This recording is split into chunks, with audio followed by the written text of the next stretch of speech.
Hello everyone, welcome back to Pratishtha Vidyalaya. चलिए आज बात करेंगे हम लोग अपने हमारा नेक्स्ट टॉपिक है, that is what is matter. And जो मैटर हमारे आसपास है वो कैसा है, प्योर है कि इम्प्योर है, इन सब चीज़ों के बारे में हम लोग बात करेंगे। तो हमारा जो बेसिकली पहला टॉपिक है वो है हमारा कि मतलब जो what is actually pure. Pure का मतलब क्या होता है कि when a scientist says that something is pure, it means that all the constituent particles of that substances are same in their chemical nature. A pure substance consists of a single type of particle. Basically क्या होता है कि कोई भी basically जो particle होगा उसमें किसी भी तरीके की कोई मिलावट नहीं होगी, किसी चीज का कोई मिक्सचर नहीं होगा। That is called pure. जो बस एक सिंगल टाइप का ही अगर वहां पे कॉन्स्टिट्यूएंट है या पार्टिकल है तो वो प्योर कहलाता है। उसमें किसी तरीके का कोई मिक्सचर प्रेजेंट नहीं होगा बेसिकली। तो इसका मतलब हुआ प्योर। जैसे कि प्योर मिल्क हो गया या प्योर घी हो गया, वो सब प्योर नहीं है बेसिकली। क्यों? क्योंकि क्या है कि जो मिल्क है उसमें भी हमें फैट के कुछ ड्रॉपलेट्स मिलते हैं जो कि लिक्विड मीडियम में डिजोल्व रहते हैं। तो उसमें कहीं ना कहीं वो मिक्सचर हुआ है ना। These are the mixture, not pure substance. Okay, तो आई होप कि आपको क्लियर हुआ हो। अब है कि व्हाट इज अ मिक्सचर।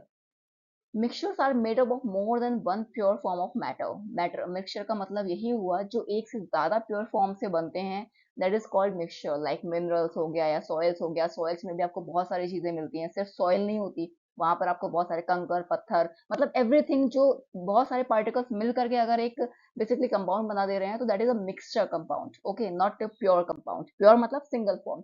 अब टाइप्स ऑफ मिक्सचर की अगर हम लोग बात करते हैं तो जैसा कि आप देख सकते हैं कि एक हो गया होमोजेनस मिक्सचर, एक हो गया बेसिकली हीटोजेनस। एज होमोजेनस नाम से ही समझ आ रहा है, होमो मतलब होता है सेम, बेसिकली यूनिफॉर्म कंपोजिशन अगर है बेसिकली तो वो हो गया होमोजेनस। मतलब ये कि सिर्फ एक ही कंपाउंड होगा जो कि प्रेजेंट होगा, ना कि दो। ओके, जैसे कि हम लोग अगर साल्ट का देखें तो वाटर में सिर्फ साल्ट प्रेजेंट है तो दैट इज होमोजेनस, मतलब सेम कंपाउंड की बात चल रही है। एंड हीटोजेनस का मतलब होता है बेसिकली जहां पे भी क्या होता है कि बेसिकली हीटोजेनस का मतलब ये हुआ कि जहां पर भी हमें दो कंपाउंड मिल जाएंगे तो वो हो जाता है एक तरीके से हीटोजेनस मिक्सचर। दो टाइप के कंपाउंड्स मिल जाएंगे वो। अब हम लोग अगर इसकी बात करते हैं कि सॉल्यूशन क्या होता है, तो बेसिकली सॉल्यूट एंड सॉल्वेंट का आपस में mixture, that is called a solution. A solution is a homogeneous mixture when where two or more substances are uniformly distributed appearing as a single phase, the components are called solutions. Okay, basically समझने की जरूरत है आपको कि एक solution के अंदर हमें सॉल्वेंट मिलता है और सॉल्यूट मिलते हैं। सॉल्वेंट मतलब जिसमें कि सॉल्यूट्स का डिसोल्यूशन होता है। सॉल्यूट मतलब कोई एक ऐसा मिक्सचर जिसको हम मिक्स करते हैं सॉल्वेंट के अंदर। Solvent is always in liquid form. Okay, और सॉल्यूट क्या है? सॉलिड हमें सॉलिड फॉर्म में भी मिल सकता है, किसी भी फॉर्म में मिल सकता है, और अगर हम उसको सॉल्वेंट में मिला रहे हैं तो इन दोनों का जो मिलना होता है दैट इज कॉल्ड सॉल्यूशन। अब बात करते हैं कि सॉल्यूशन की कैरेक्टरिस्टिक्स क्या होती हैं। एक तो होमोजेनिटी होती है, मतलब ये कि यूनिफॉर्म कंपोजिशन होता है ना। यूनिफॉर्म ही डिस्ट्रीब्यूशन होता है, मतलब सॉल्वेंट के अंदर, सॉल्वेंट के पार्टिकल्स के अंदर हमें यूनिफॉर्म डिस्ट्रीब्यूशन मिलेगा सॉल्यूट्स का, है ना। एंड सिंगल फेज होती है। सिंगल फेज का मतलब है सॉलिड का सॉलिड हो सकता है, लिक्विड हो सकता है या फिर गैस हो सकता है। ऐसा नहीं होगा कि मिक्सचर हो जाए सॉलिड गैस का या गैस लिक्विड का, है ना। कोई केमिकल बॉन्ड्स प्रेजेंट नहीं होता है उसमें। जैसे कि हम लेमोनेट की बात करेंगे तो एक तरह से वो एक सॉल्यूशन है, क्यों? क्योंकि वो यूनिफॉर्म है। अब हम लोग सॉल्यूशन की प्रॉपर्टीज की बात करें तो जैसा कि हम जानते ही हैं कि होमोजेनस मिक्सचर मतलब कि जो मिक्सचर है वो यूनिफॉर्म रहेगा, एक ही सिंगल टाइप का जो मिक्सचर होगा वो सॉल्यूशन बनाता है। Particles are smaller than 1 nm, मतलब 1 नैनोमीटर से भी कम, स्मॉलर के जो कम बेसिकली साइज के जो पार्टिकल्स होते हैं वो होते हैं बेसिकली सॉल्यूशन के अंदर। नॉट विजिबल, विजिबल नहीं होते आपको, आपको नेकेड आई से कभी भी जो सॉल्यूशन के जो पार्टिकल्स होते हैं बेसिकली वो कभी भी विजिबल नहीं होंगे। आप अगर देखिए, आप अगर नमक मिलाते हैं पानी में तो आपको कभी भी विजिबल नहीं होता कि नमक ये दिख रहा है हमें या फिर पानी ये दिख रहा है। पानी भी दिखता है, पानी एक सॉल्वेंट है, बट आप सॉल्यूशन सोचो कि जो सॉल्वेंट और सॉल्यूट से मिलकर बना है सॉल्यूशन, आपको वो विजिबल हो तो विजिबल नहीं होता, है ना। ये कभी भी ना लाइट को स्कैटर नहीं करते। अगर प्योर सॉल्यूशन है, इस बात का हमेशा ध्यान रखना कि अगर प्योर सॉल्यूशन है तो वो कभी भी टिंडल इफेक्ट शो नहीं करेगा। टिंडल इफेक्ट का मतलब क्या हुआ, ये आगे मैं आपको समझाती हूँ कि लाइट की स्कैटरिंग नहीं होगी, लाइट क्रॉस नहीं करेगी वहां से अगर प्योर सॉल्यूशन है तो, है ना। Can not be separated by filtration and stable mixture होता है इसका। अब बात करते हैं कि सॉल्यूशन की जो कंसंट्रेशन होती है उसका क्या मतलब होता है। कंसंट्रेशन का मतलब हमेशा डिपेंड करता है रेशियो पे कि आप कितने सॉल्वेंट में कितना सॉल्यूट डाल रहे हैं। अगर सॉल्यूट ज्यादा है दैट मीन कंसंट्रेटेड होगा वो सॉल्यूशन, ओके। अगर सॉल्यूट की मात्रा कम है दैट मीन्स कि वो डाइल्यूट होगा, है ना। तो ये इस पे डिपेंड करता है। अब सस्पेंशन क्या चीज होती है, आपने देखा होगा अगर आप पानी में मिट्टी को मिक्स कर रहे हैं तो क्या देखते हैं कि मिट्टी जो होती है कुछ टाइम बाद पूरी नीचे बैठ जाती है ना, पानी जो रहता है वो ऊपर रहता है। तो हेटेरोजेनस मिक्सचर होता है जिसमें कि हमें विजिबल पार्टिकल्स होते हैं, विजिबल पार्टिकल्स दिखते हैं। मिट्टी आपको दिखती है, आपको ऐसा नहीं होगा कि मिट्टी मिक्स हो गई तो आप ये नहीं आइडेंटिफाई कर पाएंगे कि इसमें मिट्टी कहाँ पर है। That is only in pure solution, okay.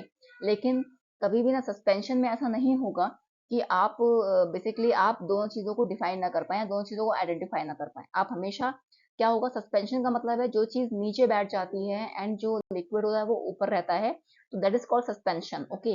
Unstable particles होते हैं, वो सेटल डाउन हो जाते हैं और वो उनको सेपरेट नहीं कर सकते हम फिल्टर से। अब कोलॉइड्स क्या होते हैं, बेसिकली कोलॉइड्स का मतलब क्या होता है कि वो हीटोजिनस होते हैं, नेचर में हीटोजिनस होते हैं लेकिन दिखते वो होमोजिनस हैं। अब अगर हम इस एग्जाम्पल की बात करें तो हम कोलॉइड्स को ऐसे समझेंगे जैसे कि मिल्क। आप मिल्क में ये डिफाइन नहीं कर सकते कि इसमें क्या क्या कंपोनेंट्स प्रेजेंट हैं, क्योंकि वो सामने से सेम दिखता है लेकिन उसमें बिल्कुल ही डिफरेंट कंपोनेंट प्रेजेंट होते हैं। उसमें फैट की ड्रॉपलेट्स प्रेजेंट होती हैं जो कि एक लिक्विड मीडियम में मिक्स रहती हैं, ओके, है ना। तो आपको इससे समझ में आएगा कि मिल्क तो मुझे सामने सामने से एकदम क्लियर दिख रहा है, वो होमोजेनस दिख रहा है। होमोजेनस मतलब वो सिंपल एक सेम कंपाउंड का कुछ मिक्सचर दिख रहा है, कुछ सॉल्वेंट दिख रहा है, सॉल्यूशन दिख रहा है, लेकिन उसके अंदर जो छुपा चीज है वो हमें समझ नहीं आती क्योंकि हम उसे देख नहीं पाते, है ना। लेकिन वो जो चीज है वो बिल्कुल अलग है। दो अलग अलग कंपाउंड एक दूसरे के साथ में मिक्स कर रहे हैं, है ना, जो हमें दिख नहीं रहे, जो सामने से बिल्कुल सेम दिख रहे हैं पर अंदर से उनका जो केमिकल स्ट्रक्चर है वो बिल्कुल डिफरेंट है, अंदर के जो मैटर है वो बिल्कुल डिफरेंट है। आप मिल्क को फैट ड्रॉपलेट से बनाए और लिक्विड मीडियम से बनाए, बट आपको फैट ड्रॉपलेट जो होती हैं वो फैट ड्रॉपलेट्स अलग से नहीं दिखती, है ना, वो एक ही जैसी चीजें दिखती हैं। तो उसको इस तरीके की जो फॉर्मेशन होता है उसको हम लोग कोलॉइड्स बोलते हैं, है ना। इनमें टिंडल इफेक्ट आपको जरूर दिखेगा, ओके। प्योर फॉर्म में कभी टिंडल इफेक्ट नहीं दिखता, कोलॉइड्स में टिंडल इफेक्ट जरूर दिखता है। मतलब जैसे कि आप इस डायग्राम में भी देख पा रहे हैं कि लाइट बीम जो है, ठीक है, वाटर मतलब लाइट बीम जो होती है ना बेसिकली वो हम अगर उसको स्कैटर कर रहे हैं, ठीक है, तो क्या हो रहा है कि जो वाटर है, वाटर विजिबल नहीं हो रहा, है ना। अगर प्योर फॉर्म होगा तो लाइट कभी भी इसको क्रॉस नहीं करेगी, ठीक है। अगर इम्प्योर फॉर्मेशन है तो हमें दिख रहा है कि बेसिकली लाइट जो होती है वो क्रॉस कर रही है एंड अलग से अपना इफेक्ट दिखा रही है। अब हम लोग फिजिकल एंड केमिकल चेंजेस की अगर हम बात करेंगे तो बेसिकली फिजिकल चेंजेस क्या होते हैं एंड केमिकल चेंजेस क्या होते हैं। फिजिकल चेंज का मतलब क्या होता है कि जो उनके अंदर का कंपोनेंट है वो कभी चेंज नहीं होता, है ना। आप पानी को बॉईल करें या पानी को मेल्ट कर दें, ठीक है, चीजों में कभी भी उनके कॉम्पोजिशन में चेंज नहीं आएगा। लेकिन केमिकल चेंजेस का मतलब क्या होता है कि नया ही सब्सटेंस बन जाएगा, उनके कॉम्पोजिशन में ही चेंज आ जाएगा। आप समझिए, अगर आपने एक वुड लिया, जैसे कि यहाँ पे एग्जाम्पल दे रखा है कि हमने फिजिकल चेंज में मान लो यहाँ पे एक लेमन लिया, ठीक है, पूरे लेमन को लिया और हमने इसको कट कर दिया। कट करने के बाद में जो स्लाइसेस होंगी ना वो भी सेम सब्सटेंसेस की रहेंगी, है ना। एंड लेकिन केमिकल चेंजेस में क्या होता है, अगर आप वुड लेते हैं एंड वुड को आप जला रहे हैं तो बेसिकली जलाने के बाद में वो ऐश बन जाता है। ऐश का कॉम्पोजिशन वुड के कॉम्पोजिशन से बिल्कुल डिफरेंट है। मतलब अगर आपका किसी प्रोसेस के थ्रू कॉम्पोजिशन चेंज हो रहा है किसी भी मैटर का तो that is called chemical change. लेकिन अगर आप किसी प्रोसेस के थ्रू उसके कॉम्पोजिशन में कोई चेंज नहीं कर रहे हैं, उसके सिर्फ फिजिकल अपीयरेंस में चेंज हो रहा है, that is called physical change. And हम लोग प्योर सब्सटेंसेस की अगर बात करते हैं तो बेसिकली क्या होता है, जैसे कि एलिमेंट्स हो गए वो प्योर सब्सटेंसेस होते हैं। मेटल्स, मेटल्स में अगर कोई चीज मिक्सअप नहीं है that is called pure substances. Non metals भी प्योर सब्सटेंसेस में आते हैं, मेटलॉइड्स आते हैं। कंपाउंड्स की बात करेंगे बेसिकली तो chemically combined elements in fixed proportion. Compound का मतलब होता है दो चीजों का मिलना, एक चीज नहीं होती। कंपाउंड का मतलब ही है जोड़ना, है ना। तो बेसिकली फिक्स्ड प्रोपोर्शन में अगर दो एलिमेंट्स आपस में मिक्सअप हो रहे हैं तो दैट इज कॉल्ड कंपाउंड्स। अब बात करते हैं कि दोनों में डिफरेंस क्या होता है, मिक्सचर्स में एंड कंपाउंड्स में। तो आप ये समझिए कि जो एलिमेंट्स कंपाउंड जो होते हैं वो एक दूसरे के साथ अगर मिक्स होकर एक मिक्सचर बना रहे हैं लेकिन नया कंपाउंड नहीं बन रहा है। आप समझिए इस चीज को, अगर हम दो चीजों को मिक्स करके कोई तीसरी चीज बना ले रहे हैं तो that is not mixture, that is compound. और अगर दो चीजों को मिक्स करने पे कोई भी नया चीज नहीं बन रही है, वो आपस में मिक्स ही हो रहे हैं, दैट इज कॉल्ड मिक्सचर। जैसा कि आप यहाँ एग्जांपल दे सकते हैं कि हमने बहुत सारी जेलीज को मिक्स कर दिया, इससे क्या है, हमें कोई नया कंपाउंड नहीं मिल रहा है ना, मिक्स कर दिया है बस, ये है। तो that is called mixture. Compound का मतलब क्या हुआ, एक साल्ट बना। साल्ट कैसे बना, Na और Cl को लेकर के, सोडियम एंड क्लोरीन को लेकर के हमने साल्ट बनाया है। तो साल्ट एक कंपाउंड है, क्यों, क्योंकि वो दो एलिमेंट के मिक्सअप से बना हुआ है और एक नई चीज बन गई है। ऐसा भी नहीं है कि सोडियम और क्लोरीन मिले तो वो अलग अलग दिख रहे हैं, उन्होंने मिलकर नमक को बना दिया, साल्ट को बना लिया, तो that is called compound. And mixture का मतलब क्या हुआ कि मिक्स होके भी वो नया कंपाउंड नहीं बना रहे हैं, अपनी जो आइडेंटिटी है उसको मेंटेन रख रहे हैं, दैट इज कॉल्ड मिक्सचर। अब मिक्सचर हैज वेरिएबल कॉम्पोजिशन, जैसे कि हम देख सकते हैं कि उसमें अलग अलग कॉम्पोजिशन होता है। एंड कंपाउंड में क्या चीज बोली गई है, the composition of each new substance is always fixed. जो कंपोजिशन होगा हर एक नए सब्सटेंस का वो हमेशा फिक्स रहेगा, लेकिन मिक्सचर में क्या होता है, अलग अलग कंपोजिशन हमें मिल सकते हैं। अब mixture shows the properties of constituent substances, लेकिन जो कंपाउंड है, the new substance has totally different properties. हम मतलब जैसा कि मैंने आपको बताया कि मिक्सर में अगर आप कोई चीज मिक्स कर रहे हैं, वो अपने नए कंपाउंड को नहीं बनाते, अपनी ही आइडेंटिटी को मेंटेन रखते हैं। उसी तरह से जो कंपाउंड है वो बिल्कुल डिफरेंट आइडेंटिटी ले लेता है जब आपस में मिक्सअप होते हैं।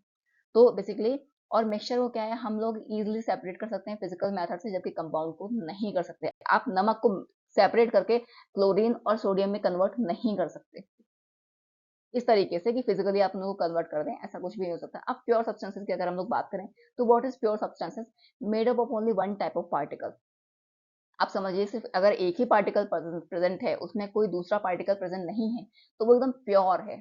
जैसे कि हमें आजकल, जैसे कि आप मान के चलिए कि जो ऑक्सीजन है, अगर उसमें कोई दूसरी गैस मिक्सअप नहीं है तो वो प्योर ऑक्सीजन है। अगर उसमें हम कोई दूसरी गैस मिक्सअप कर देंगे तो दैट इज कॉल्ड इम्प्योरिटी। मतलब डिफरेंट चीजों का मिक्सअप होना, सिंगल चीज का मिक्सअप होना, दैट इज कॉल्ड प्योर, कि वो भाई एक ही चीज है, प्योर मिल रही है हमें। लेकिन अगर हमने उसमें दूसरी चीज मिक्सअप कर दी तो वो अपनी प्योरिटी को खो देती है, तो इट्स कॉल्ड इम्प्योर कंपाउंड या इम्प्योर मैटर। ठीक है, हमेशा फिक्स्ड कंपोजिशन रहेगा भाई, जब एक ही मैटर है तो उसका कॉम्पोजिशन फिक्स ही रहेगा। दूसरा मैटर तो उसमें मिला ही नहीं, ना ही उसमें कोई केमिकल चेंजेस आए जो हम ये सोचे कि उनका कॉम्पोजिशन चेंज हो जाएगा, तो ऐसा कुछ नहीं होता। जैसे साल्ट है, साल्ट में कोई मिक्सअप नहीं होता है ना।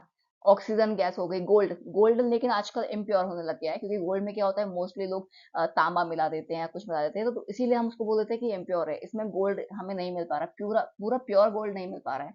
लेकिन अगर गोल्ड ही सिर्फ है उसमें प्रेजेंट तो वो प्योर कहलाएगा।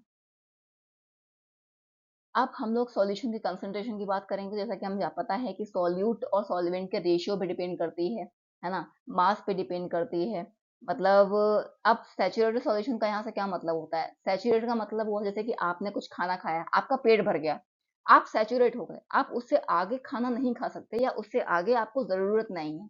उसी तरीके से जब किसी भी सॉल्यूशन में आप बहुत एक लिमिट के बाद सॉल्यूट को ऐड नहीं कर सकते, तो that is called saturated solution. मतलब अब उसे सॉल्यूट्स की जरूरत नहीं है भाई, मत ऐड करो, इतना सॉल्यूट बहुत है ना। उसी तरीके से जब खाना खाते हैं, आप एक टाइम बाद सैचुरेट हो जाते हैं, आप सोचते हैं कि नहीं अब मुझे जरूरत नहीं है सॉल्यूट्स की, अब मुझे खाने की जरूरत नहीं है, अब मैं नहीं खा सकता, है ना। तो एक गिवन टेम्परेचर पे अगर हम और ज्यादा सॉल्यूट्स ऐड नहीं कर पा रहे हैं, डिजोल्व नहीं कर पा रहे हैं, that is called saturated solution. Unsaturated का मतलब कैन स्टिल डिसॉल्व सॉल्यूट्स, जाहिर सी बात है। अनसैचुरेशन का मतलब है अभी हमें संतुष्टि नहीं मिल रही भाई, और चाहिए और चाहिए, तो दैट इज कॉल्ड अनसैचुरेशन। ठीक है, अब बात करते हैं कोलॉइड्स की। हमने आपको बताया ही है, कोलॉइड्स बहुत इजी सी चीज है कि जब कोई भी चीज हमें सामने सामने तो सेम दिख रही है, लेकिन अंदर से वो गड़बड़ है। क्यों, क्योंकि अंदर से वो एकदम डिफरेंट चीज है, पर हमें सामने कुछ और दिखा रही है। सामने बिल्कुल सीधी सारी चीज दिख रही है और अंदर से वो बहुत डिफरेंट चीज है। जैसे मिल्क हो गया, मिल्क में आप देख कर नहीं समझ सकते कि इसके अंदर क्या क्या चीजें प्रेजेंट होंगी। वो होमोजिनस एक टाइप का सॉल्यूशन दिख रहा है, लेकिन अगर हम उसको देखेंगे तो हम उसमें पाएंगे कि उसमें फैट ड्रॉपलेट्स प्रेजेंट होती हैं, जो कि किसके अंदर होती हैं, एक लिक्विड मीडियम के अंदर होती हैं। तो ऐसे कोई भी सॉल्यूशन या ऐसा कोई भी हेटेरोजेनस सॉल्यूशन जो हमें दिखता तो होमोजेनस है लेकिन होता हेटेरोजेनस है, स्टेबल होता है और इजीली हम उसको फिल्टर नहीं कर सकते। आप फैट ड्रॉपलेट्स को कभी भी लिक्विड मीडियम से अलग नहीं कर सकते हैं मिल्क के अंदर फिल्ट्रेशन के थ्रू। ओके, तो आई होप आपको ये सब